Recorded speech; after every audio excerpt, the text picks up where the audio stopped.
Sir ಇವತ್ತು ಗಣೇಶ ಹಬ್ಬ ಏನೇನು ಪೂಜೆ ಕೈಂಕರ್ಯಗಳೆಲ್ಲ ಅದು ಬೆಳಗ್ಗೆಯಿಂದ ಏನೇನು ಆಗ್ತಿದೆ ಸರ್? ಚಪ್ರ ಹಾಕೋದು, ದೇವಸ್ಥಾನ ಕ್ಲೀನ್ ಮಾಡಿಸೋದು, ಹೂವು ತರ್ಕೊಂಬರೋದು, ಆಮೇಲೆ ಎಲ್ಲ ಪೂಜೆ ಅಲಂಕಾರ ಮಾಡೋದು, ಪ್ರಸಾದ ಮಾಡಿಸೋದು ಎಲ್ಲ ನಿಂತ್ಕೊಂಡು ಒಂದು 7-8 ದಿನ ಒಂದು ಟ್ರಸ್ಟ್ ಮಾಡ್ಕೊಂಡು ಇದನ್ನು ಕಾರ್ಯಕ್ರಮ ನಡೆಸ್ಕೊಂಡು ಹೋಗ್ತಾ ಇರ್ತೀವಿ. ಪ್ರತಿ ಸಂಕಷ್ಟಿ ಒಳಗೆ ಗಣಪತಿ ಇದಾಗ್ತದೆ. ಸೊ ಏನು ಸಂಕಷ್ಟ ಉತ್ಸವ ಆಗ್ತದೆ, ಸತ್ಯನಾರಾಯಣ ಪೂಜೆ ಆಗ್ತದೆ.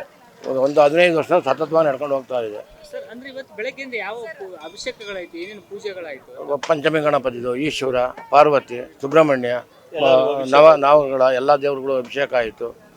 ಎಲ್ಲ ಈ ಥರ ಕಾರ್ಯಕ್ರಮ ನಡೀತಲೇ ಇರ್ತದೆ. ದಿವಸ ಕಾರ್ಯಕ್ರಮ ನಡೀತಲೇ ಇರ್ತದೆ.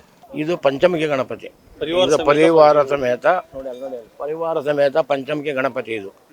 ಇದು ಎಲ್ಲ ಇದು ಪ್ರಬಲವಾಗಿದೆ. ಈ ನಮ್ಮ ಏರಿಯಾಕ್ಕೆ ಇದು ಬಂದ ಮೇಲೆ ಎಲ್ಲರಿಗೂ ಒಳ್ಳೆಯದಾಗಿದೆ. ಯಾರಿಗೂ ಏನು ಇದಿಲ್ಲ, ಎಲ್ಲರಿಗೂ ಒಂಥರ ಭಾರಿ ಅನುಕೂಲ ಮಾಡಿದೆ ದೇವರು.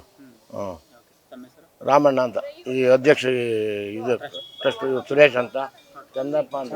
Thank you.